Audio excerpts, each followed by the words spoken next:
jeudi 9 janvier. Bonsoir à tous, à la une de l'actualité.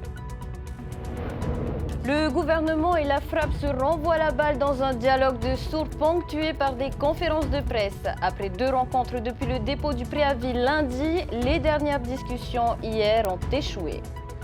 Le CESEC vote contre la réforme des conditions d'affiliation au régime des non-salariés. Absence de concertation, manque de précision ou encore assiette de cotisation jugée excessive. Les conseillers demandent au pays de revoir sa copie. Seuls 2 représentants de la société civile se sont prononcés en faveur du texte. La secrétaire générale de Atiaïmoua, Avaïkite Ouya, en fait partie. Elle est notre invitée ce soir. C'est une des catastrophes naturelles les plus destructrices de l'histoire de Los Angeles. Les incendies qui ravagent la Californie sont toujours hors de contrôle. 180 000 personnes ont dû quitter les lieux et des renforts sont arrivés.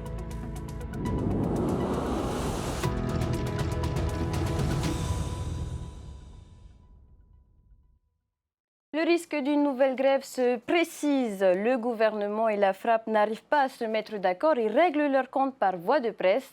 Reportage de Thomas Chabrol et Mérité Atto. Face aux médias et en direct sur les réseaux sociaux, le président du pays a souhaité clarifier les choses face au nouveau préavis de grève déposé par la frappe. Si le président est favorable pour une revalorisation des salaires des agents de catégorie D, l'une des 3 revendications du préavis, il ne compte cependant pas céder à du chantage selon ses propos. Le dialogue social, c'est une valeur fondamentale dans une démocratie. Ce dialogue social, il ne peut pas se faire qu'avec une seule organisation syndicale. Il y a des instances qui sont prévues, il y a des calendriers, il y a des comités qui sont prévus. Nous ne pouvons pas accepter un chantage qui nous soit fait de dire les seules propositions, la seule proposition qui doit être examinée, c'est celle de la frappe. Ça, ce n'est pas possible.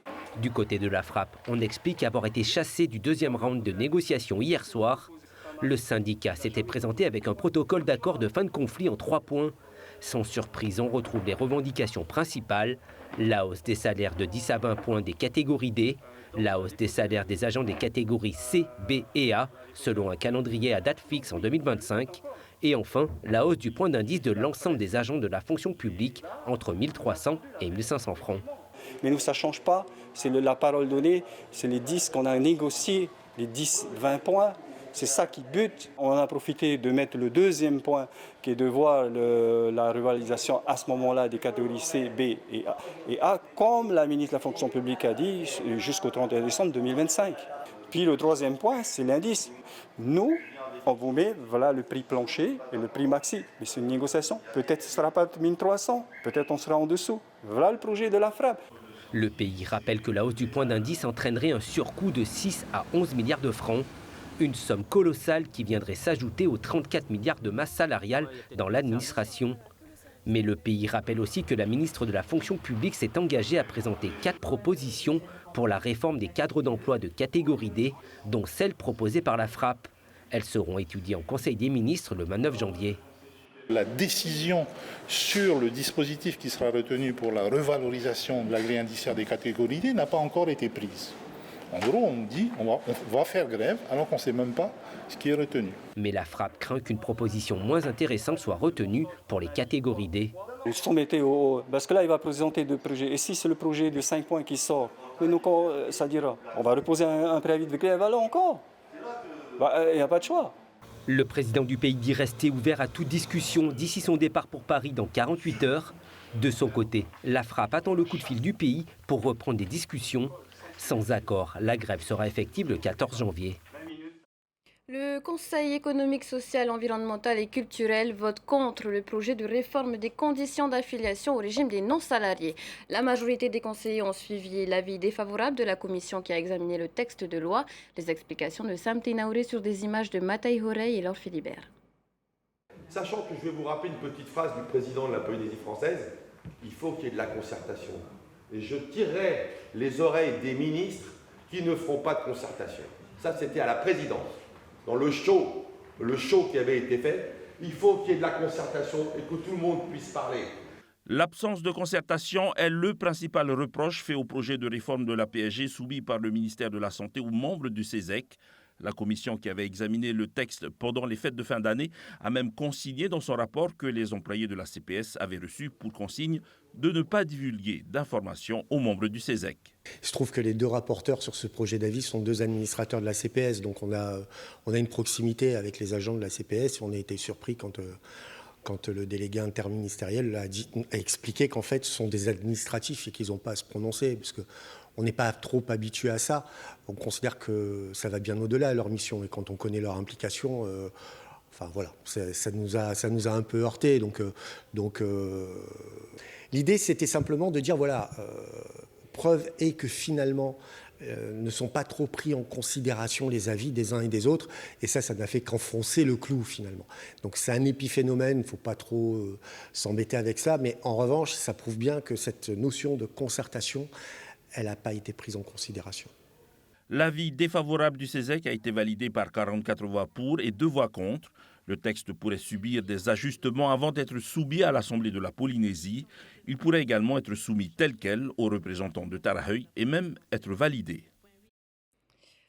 44 voix contre le projet de loi relatif aux conditions d'affiliation au régime des non-salariés, 2 voix pour, parmi lesquelles la vôtre, Avaiki Teoiyao. Bonsoir. Bonsoir. Alors, on le sait, ces derniers temps, le patronat est vent debout contre cette première étape de la réforme de la PSG. Aujourd'hui, les autres représentants se sont positionnés contre, pas seulement les patrons. Pourquoi pas vous ? Pourquoi pas nous ? Parce que tout simplement, je représente, si je siège au Conseil économique, social, culturel et environnemental, c'est pour représenter les travailleurs polynésiens, les salariés. Et donc, vous l'aurez bien relevé, que cette réforme concerne un texte qui vient en fait réorganiser le régime des non-salariés. Donc, pour moi, voter pour, c'est épargner justement les salariés que je représente. Parce que voter contre cette réforme, il faudra bien à un moment donné que le pays aille récupérer du financement. Et je ne souhaiterais pas que le pays vienne taper chez les travailleurs. Donc c'est la raison tout simplement pour laquelle j'ai voté favorablement à la réorganisation du régime des non-salariés. On s'intéresse un peu au contenu. Les patrons demandent un seuil de 550 000 francs de revenus locatifs mensuels pour les cotisations contre 250 000 francs comme prévu par le projet de loi. 250 000 francs par mois, ça vous paraît honnête ?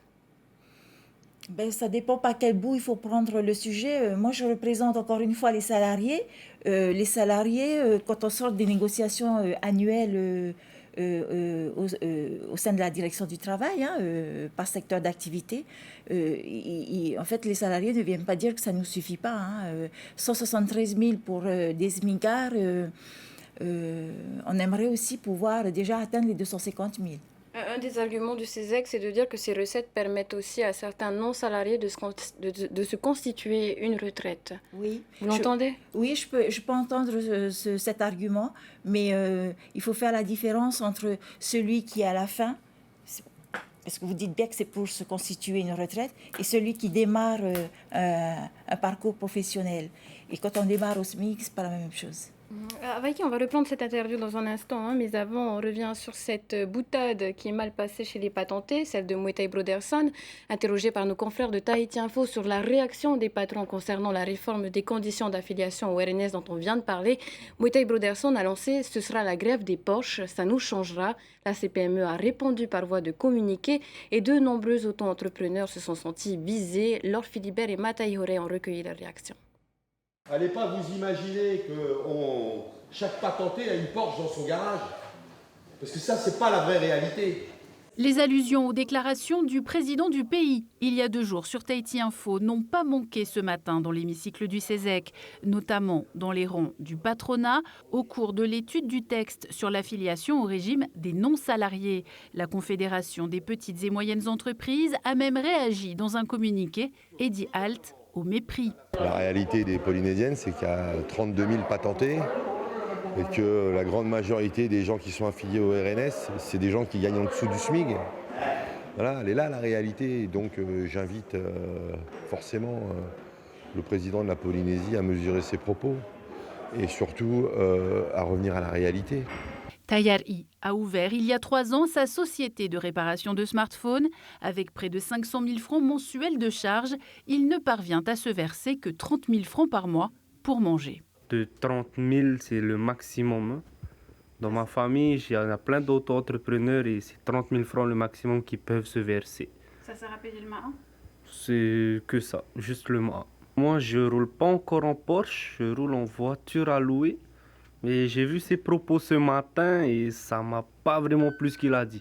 Gérant d'une société de jeux et de divertissement, Théophile aussi multiplie les heures de travail pour gagner sa vie. Je travaille environ 18 heures par jour et je dois absolument tout gérer, de la compta à la commande, aux problèmes du quotidien avec par exemple la propriétaire ou quelque chose qui ne fonctionne pas. Donc je finance tout, je gère tout, j'imagine tout.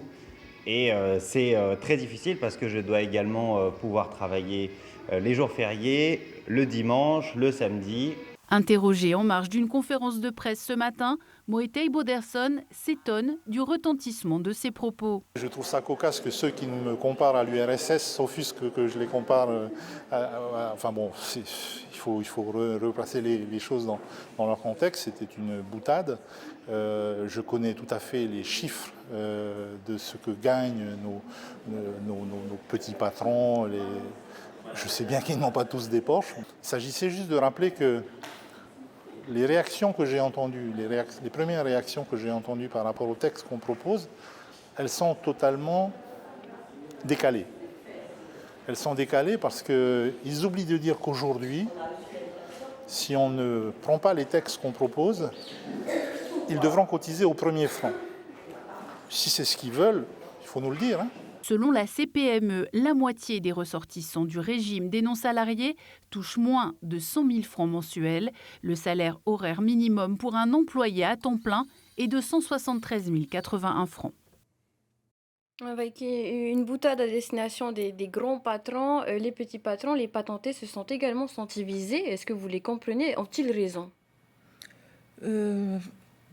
Alors, je n'apporterai aucun jugement sur comment ils ont réceptionné le message en question, mais je tiens à préciser que dans cette réforme, c'est toute la population qui est concernée. Je vous dis que je représente les salariés, mais parmi les salariés, il y en a qui ont des activités annexes et eux aussi devront faire des déclarations. Mais ces salariés ne roulent pas pour autant en Porsche Cayenne.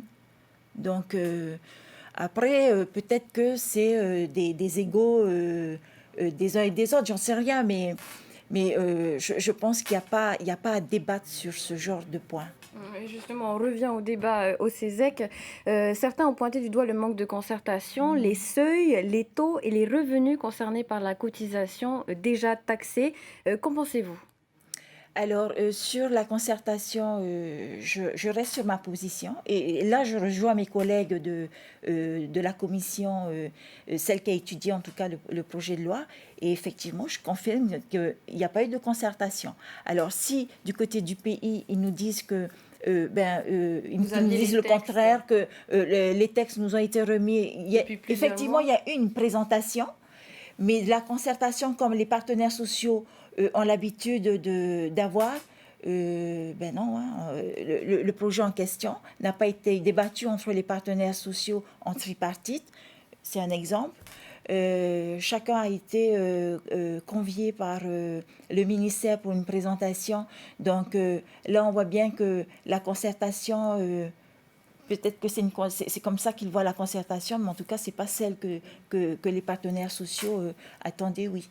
Mais je vais vous dire une chose, ce n'est pas pour autant qu'il faut jeter le bébé et l'eau du bébé à la fois. Cette réforme, elle est indispensable. La PSG, elle existe depuis 1994. On est en 2024. Ça va faire 30 ans. La société a évolué et je l'ai dit en commission.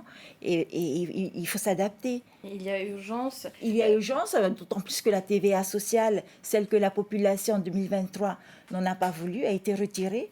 Donc il faut... Il aurait fallu la maintenir, cette TVA sociale ? Il aurait fallu la maintenir pour l'équilibre des comptes sociaux ? Je peux comprendre que le gouvernement ait pris la décision de la retirer, mais encore une fois, peut-être que dans le cadre d'une concertation, on aurait pu attendre que les choses avancent sur ce projet de réforme du régime des non-salariés pour pouvoir aborder le retrait de cette TVA sociale. L'assiette de cotisation jugée excessive par le CESEC, elle inclut par exemple les dividendes, les comptes courants d'associés déjà fiscalisés.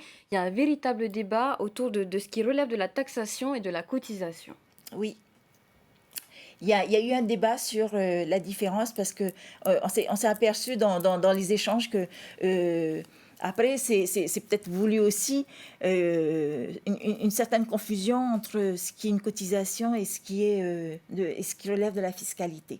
Je vous donne un exemple. La TVA sociale, quand elle a été mise en place, nous n'avons pas eu à débattre au niveau du CESEC parce que le CESEC ne se prononce pas sur des textes fiscaux, sur les projets de loi fiscaux. Ça relève de la fiscalité. Voilà. Là, en l'occurrence, s'il y a eu débat au niveau du CESEC, c'est parce qu'on est clairement dans le cadre de la mise en place d'une cotisation pour des activités multiples et non plus pour l'activité salariale. Il y a un autre sujet qui compose l'actualité en ce moment, ce sont les revendications de la FRAPP. Vous représentez aussi des agents de la fonction publique. Quel regard portez-vous sur ce mouvement? Alors... Je respecte le préavis, les préavis qui sont déposés, qui ont été déposés par la FRAPP, mais en revanche, sur la manière de faire, peut-être que il y a interrogation parce que nous, entre-temps, nous avons reçu un courrier du président qui nous invitait pour négocier la revalorisation du point d'indice au mois de mars. Sur la revalorisation demandée par la FRAPP, à savoir une augmentation de 40% du point lors du point, à l'occasion du premier préavis. Oui. Nous, on a été beaucoup plus raisonnable. Avec l'intersyndicale qui s'était présentée à l'occasion du 1er mai, nous étions positionnés pour une revalorisation à hauteur de 6%. Avec Itewio, merci beaucoup d'avoir accepté notre invitation ce soir. Merci. Et avant de clôturer, les flammes continuent de ravager Los Angeles. Les 2 principaux incendies dans la mégapole californienne restent hors de contrôle dans des conditions météo critiques. Compte rendu d'Esther Cugno avec l'AFP. À quelques centaines de mètres d'Hollywood Boulevard, un brasier menaçant. Dans la ville du divertissement, plusieurs tournages de films et de séries ont été arrêtés. Des flammes qui n'ont rien laissé du quartier chic de Pacific Palisades, au sud de Los Angeles. Des villas de célébrités, comme celle de Laetitia Hallyday, d'Anthony Hopkins ou de Paris Hilton, ont été réduites en cendres. Des célébrités qui figurent parmi les 180 000 personnes ayant reçu l'ordre d'évacuer. L'évaluation des dégâts est en cours pour l'incendie de Palisades. Cependant, les rapports préliminaires estiment que les structures endommagées ou détruites se comptent par milliers. On peut affirmer que l'incendie de Palisades est l'une des catastrophes naturelles les plus destructrices de l'histoire de Los Angeles. 5 grands foyers ont déjà ravagé plus de 10 000 hectares et continuent de progresser, portés par des vents de la puissance d'un ouragan. Hier, les rafales ont soufflé jusqu'à 160 km/h, transportant des braises sur des kilomètres. Dans le nord du pays, un autre foyer a dévoré la ville d'Altadena, où 5 personnes ont trouvé la mort. Je vis dans cette région depuis plus de 20 ans et nous avons vu des incendies dans les montagnes et les collines, mais jamais rien de tel. Premier coupable, les vents de Santa Ana, typiques des automnes et des hivers californiens. Mais cette semaine, ils ont atteint une intensité jamais vue depuis 2011. C'est probablement le changement climatique qui affecte tout, vous savez. Je suis sûre que ça s'est ajouté à tout ça et à cause de ça. Le monde va vraiment mal et nous devons en faire plus. Plus de 7500 soldats du feu sont venus de tout le pays prêter main forte. 400 militaires devraient également venir en renfort dans la soirée. Voilà, c'est la fin de ce journal. Ce soir, ne manquez pas la finale du meilleur pâtissier sur TNTV.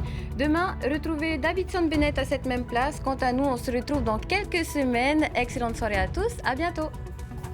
Retrouvez ce journal en replay sur notre site internet et notre application mobile TNTV.